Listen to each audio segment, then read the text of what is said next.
नमस्कार, मैं हूं आयुष और आप देख रहे हैं फर्स्ट बिहार झारखंड। एक तरफ कोरोना संक्रमण को रोकना बिहार सरकार के लिए एक बहुत बड़ी चुनौती बनती जा रही है, वहीं दूसरी ओर बिहार में जो कोरोना के टेस्ट करवाए जा रहे हैं उनकी रिपोर्टों पे भी सवाल उठना शुरू हो गया है। मैं आपको बता दूं कि 17 अप्रैल को जिस शख्स की मौत हुई थी, वैशाली की जिस शख्स की मौत हुई थी पटना एम्स में, उसका रिपोर्ट अब निगेटिव बताया जा रहा है। जी हाँ, 15 अप्रैल के सुबह में उस शख्स की कोरोना टेस्ट ली गई थी, जिसके बाद शाम में उस शख्स को पॉजिटिव बताया गया था, जिसके बाद उसे आइसोलेशन वार्ड में डाल दिया गया। 16 तारीख को जिस तरीके से उस शख्स की हालत और गंभीर हो गई, उसके बाद उसे वेंटिलेटर पे डाला गया और 17 तारीख की सुबह में फिर से एक बार उस शख्स का कोरोना टेस्ट करवाया गया। लेकिन हालांकि देखा जाए तो शख्स की दोपहर में ही मौत हो गई। उसके बाद बिहार सरकार ने भी इसकी आधिकारिक पुष्टि की कि जो पटना एम्स में जिसकी मृत्यु हुई है उसका जो रीज़न है वो कोरोना की वजह से हुई है। इसके साथ ही जो डॉक्टर्स हैं उनका भी ये कहना है कि मल्टीपल ऑर्गन फेलियर की वजह से उसकी मौत हुई है।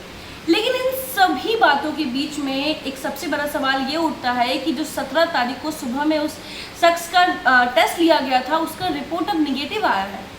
अब आप ये बताएं कि जिस तरीके से 48 घंटे में एक शख्स का रिपोर्ट पहले पॉजिटिव होता है और बिना किसी इलाज के उस शख्स का अपने आप निगेटिव में रिपोर्ट कन्वर्ट हो जाता है, तो अब ऐसे में जो सवाल है वो कोरोना की जांच पे भी उठने लगी है। जिस तरीके से कोरोना का जो जांच करवाया जाता है, जो टेस्ट करवाया जाता है, उसकी रिपोर्ट आने के बाद डॉक्टर्स या सरकार कंफर्म होती है कि उनके राज्य में कितने पॉजिटिव केसेस हैं।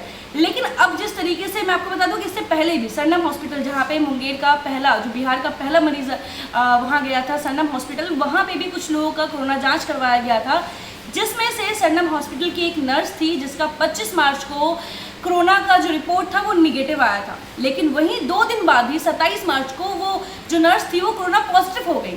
तो आखिरकार अब जो ये सारी बातें सामने आ रही हैं, इस तरीके से देखा जाए तो कोरोना का जो टेस्ट हो रहा है उस पर भी कहीं ना कहीं सवाल उठने शुरू हो गए हैं।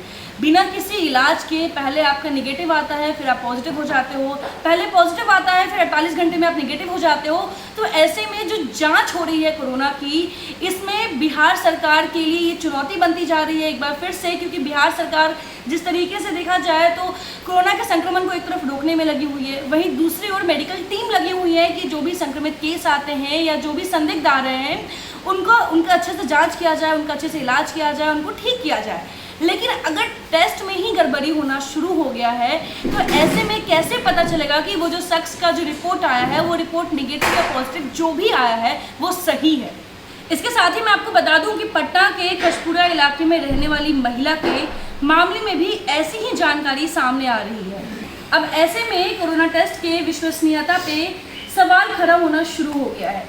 तो जिस वैशाली के शख्स की मौत हुई थी 17 अप्रैल को पटना एम्स में, और उसकी मौत का कारण मल्टीपल ऑर्गन फेलियर बताया गया था, इसके साथ ही वो कोरोना पॉजिटिव था वो शख्स, इसकी वजह से उसकी मौत हुई थी और इसकी आधिकारिक पुष्टि खुद बिहार सरकार ने भी की थी। लेकिन इसके बाद जिस तरीके से अब उस शख्स का जो दूसरा रिपोर्ट है, जो उसके मरने से कुछ देर पहले ही लिया गया था, वो निगेटिव आया है, तो ये बिहार सरकार के लिए, मेडिकल टीम के लिए एक बहुत बड़ा सवाल खड़ा करता है कि आखिर जो कोरोना का टेस्ट हो रहा है वो उस पर हम कितना भरोसा कर सकते हैं। जो कोरोना का टेस्ट सामने आ रहे हैं, जो रिजल्ट सामने आ रहे हैं, क्या वो जो रिपोर्ट्स हैं वो सही हैं। फिलहाल बने रहे फर्स्ट बिहार झारखंड के साथ। हमारा चैनल लाइक एंड सब्सक्राइब करना ना भूलें। धन्यवाद। बिहार के आधुनिक अस्पतालों में से एक NSMCH multi speciality 350 bedded hospital, अनुभवी डॉक्टर एवं ट्रेन्ड पैरामेडिकल स्टाफ, विश्व स्तरीय सुविधाओं के साथ अत्याधुनिक ऑपरेशन थिएटर, ICU, NICU, निशुल्क OPD परामर्श, 24 घंटे इमरजेंसी सर्विसेज और जटिल गर्भावस्था का इलाज। Netaji Subhash medical college and hospital, Amhara, Bihta, Patna.